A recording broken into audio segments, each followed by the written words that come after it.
Hello everyone, welcome to my channel. நம்ம இன்னைக்கு JEPYQ question தான் பார்க்க போறோம்.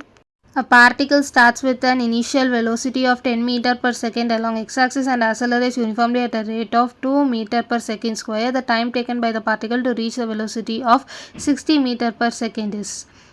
இப்போ நம்ம கொடுத்துருக்க data final velocity v is equal to 60 meter per second, u is equal to 10 meter per second, acceleration a is equal to 2 meter per second square, time t is equal to question mark. Kinematic equation relating final velocity, initial velocity, acceleration வந்துட்டு v is equal to u plus at. இந்த இதுதான் வந்துட்டு இந்த மூணு டேர்ம்ஸே relate பண்ணுது. Time அப்படின்றது question mark.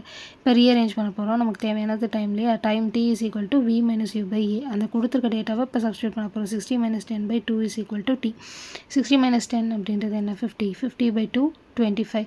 So வந்துட்டு நமக்கு ஆன்சர் வந்துருச்சு. Time t is equal to 25 second. So இதுதான் நம்மளோட ஃபைனல் ஆன்சர். இந்த வீடியோ பிடிச்சிருந்தா லைக் பண்ணுங்கள், மறக்காம சேனல் சப்ஸ்கிரைப் பண்ணுங்கள்.